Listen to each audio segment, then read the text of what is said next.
On the couch, a blast from the past for me from Radio Dave's days. Phill Everest, welcome to the couch. And I had read the story you had with Shaz in the Guardian this week, and the wonderful work you're doing on farm, progress you're making. And I thought I need to have a catch up with Phill and shout from the rooftops the great work you guys are doing. Let's talk about. I guess overall, what you're doing on farm, your sort of your goals, you Paul and partners. Where did you sort of start from? And for those that don't know your story, can you sort of give us a bit of an overview, Phill? Yeah, no, that's fine, Phil. So we've been on the property for 30 odd years, but over that time I was consulting, as I think a lot in the community will be well aware. And so we did a dairy conversion 11 years ago. I think it's 6 years ago now. Son Paul came home, and most recently in the last couple of years I've been put out to pasture, so we're allowed to feed calves, and that's about it. But no, Paul and Sarah are taking over ownership now, and it's great to see young ones coming through. So it's great. Brilliant. All right, the farm's Willoughby Way, and yep. So we farm at the top of Long Beach Swamp. So we're right next door to the old Flemington School, as some people would know. So we're only sort of 3 or 4 k's away from Lake Hood, and as I say, like we are a little bit atypical for, I guess, most dairy land in Canterbury, in that we are heavier soils. That has its challenges at times, but also has its huge bonuses in the middle of summer. So it's great. Yeah, sure, right. Around nitrogen and things like that, regulations have come in, and you guys have sort of tried to stay ahead of the game. Is that fair? Yeah, I think I wouldn't say we've stayed ahead of the game, but we've tried to do as much as we possibly could. I think we're in the Hines catchment, so we have a target in that plan change too to reduce our nitrogen loss by 36% by 2035. So that is a massive, over our 209.13 base, so that's a massive reduction. And so we're taking the view that it won't be any one silver bullet that'll get us there, but a whole heap of little steps. So we were trying just lots of little things along the way. So yeah, that's probably where we're at. I think we've learnt things, we've failed and we've succeeded, but it's about giving things a crack. And actually, if you said that you had to reduce 36% fill in 1 year, I mean, that is a horrendous task. Yes. But actually doing lots of sort of 2 or 3%, yes. 3% takes 10 years, we're getting pretty close. And yeah. So, yeah, it's good. So we got there last, as you said in your introduction, we got there last year for our 36% reduction, which we don't have to be there till 2035, and I'm sort of hopeful that Paul and Sarah will continue the trend and we'll give a few other things a crack. One of the things that worked well for you was adding plantain to your pasture. Can you tell me, tell a townie, what's that all about? Well, it's typically a weed that you'd see on the side of the road. It's been reselected, but it's that little weed with the bushy tail on the top. Mm-hmm. So it's quite a flat weed on the roadside, but when we've got in the paddock, it's more an elongated leaf. It's been fantastic.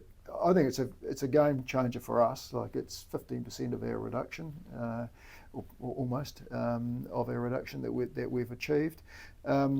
It's palatable to cows. It has it has 3 main modes of action, I guess, if you like. But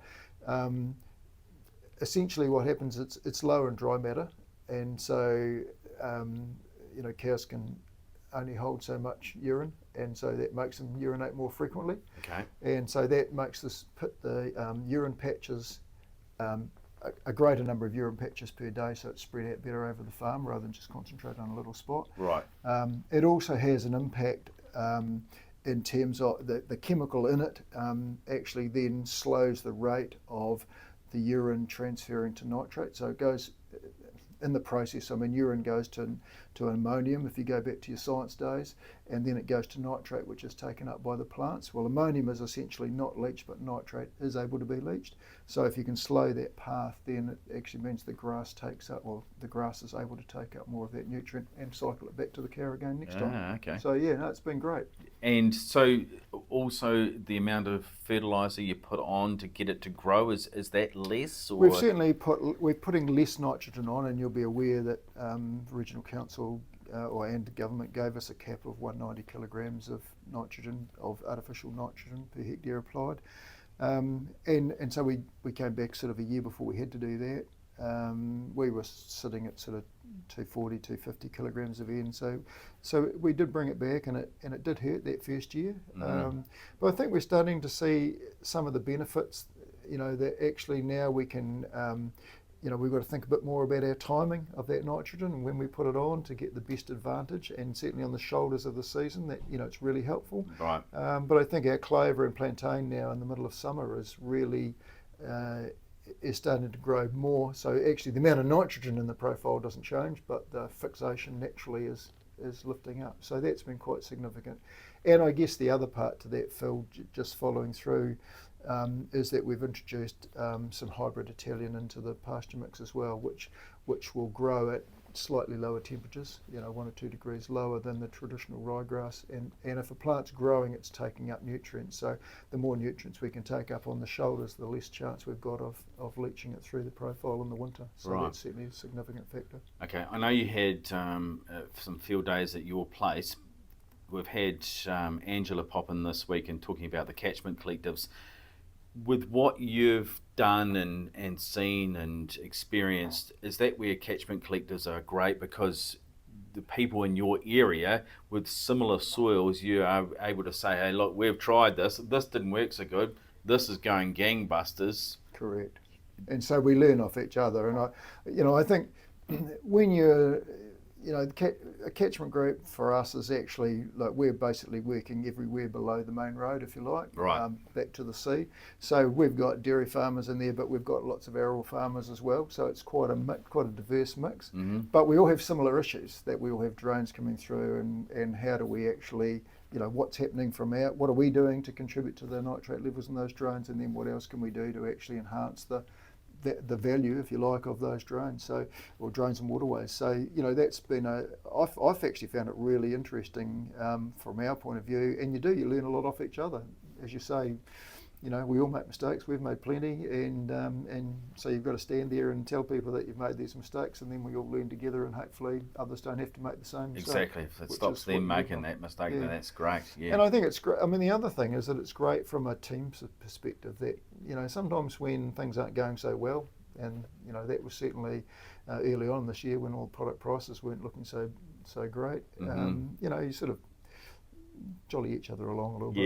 Yeah. I think it was Angela who said, it's a bit of a single sport, farming, but if you can, as you say, get a bit of a team atmosphere going, then that's fantastic. And so it's actually worked well. I mean, the arable and the dairy guys in our area, actually understand each other's challenges, and we've got to work together. All right, now let's just quickly talk about some favourable testing that you're doing with some water and early signs, without getting too excited, are looking pretty positive. Yeah, for the last 5 years, we had planted one of our own internal drones with some Carrick sector, which is a wetland grass, if you like. We planted on both sides, and the idea was that it would close over, stop weed growth in the drone, and improve drone health. It's had an added benefit, so that worked really well. Mm-hmm. But the added benefit is that the plants themselves are obviously taking up water and the nitrogen out of the water, and so it reduced the nitrate levels in our drone, in 98 metres of drone, by 3.74%. And so we were sort of not 100 on that, like it was only a small distance, so you're not sure what's going on. So we approached the regional council and regional council, and they've been really good, and they've actually allowed us to plant one drone, one of their regional council drones that they don't normally do, just as a trial. And so we've planted 650 metres there, and we've got a real-time nitrate sensor at the top and at the bottom, so we're measuring exactly what's happening every minute of the day, basically. And the results there look like they've actually replicated what we've done on the 90 metre trial, or 98 metre trial. So, but obviously with the extra distance, so it's actually soaking up even more. So, I think it's something exciting. Looking forward to the future. There's some challenges in that, when you're getting those grasses established, you don't want floods because you've sprayed out the material on the side, and so that can cause some erosion. So we've got to learn a few things like that. But Sure, yeah. you know, hey, I think it's something that we need to think about for our future. That's for sure. Yeah, awesome. All right, and it all adds to that, that 3.7% goes to that grand total, and it all helps, doesn't it? Well, we have to get our, like we as a whole region, Mid Canterbury, we've got to deal with these issues of nitrates in our water, and that's clearly an easy tool. It's a relatively cheap tool. Admittedly, it takes a little bit of time for the establishment to keep the weed control right. Mm-hmm. But once it's going, it's pretty much just self-perpetuating. So, yeah, I think that there are other things going in the community. We have a nitrogen digester, actually, which is just like a 20-foot shipping container with a lot of baffles in it and bacteria, naturally occurring bacteria in there, and we pump water in one side and the bacteria eat up the nitrogen and it flows out the other. So that's still an early stage of trial. We're just actually hopefully getting it started very shortly, but there's all that sort of stuff. I think there's some neat stuff happening in our community that people need to be aware of. It sounds good. And do you think, when you say about fertiliser and artificial fertilisers, do you think that science in years to come is going to create some answers for our farmers? Phil, undoubtedly. My view, there are already things there are a number of things actually that are not there but getting closer. I think one of the exciting things will be using genetic technologies and actually lowering the protein level a little bit in our grass, which actually, we currently have too much protein for what we need, and that's why the urine goes out, or the nitrogen goes out in the urine, or a large reason. Okay. So if we could drop that down a little bit, that would be a big help. And so, to use that as an example, that would be a grass that we could do something with, and AgResearch have already developed that and are testing that overseas at the moment. But for us on the farm, we use fodder beet in the autumn as part of our diet, so it makes up about 20 to 27% of our diet for that last month and a half. And the effect of that is that it reduces our nitrogen loss at that period by 12%. So that's actually, quite a big drop. And if we could continue doing those sort of things and see what else we can learn, then the world's your oyster. But feed additives are certainly going to be a challenge in our environment because we're not in shed feeding. Right. We feed in our dairy shed, but we don't have all the animals inside all the time. Yeah. So the Europeans and the Americans will steal the march on that for us. Yeah.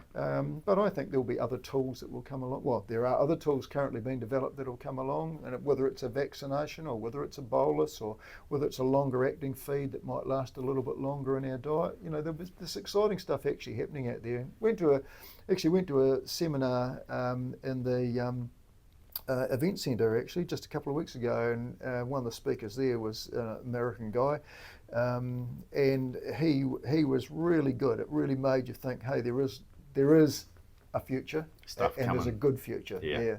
So it makes you feel much better when you see that sort of stuff. Great way to finish. Good to catch up again. That's right. No problem.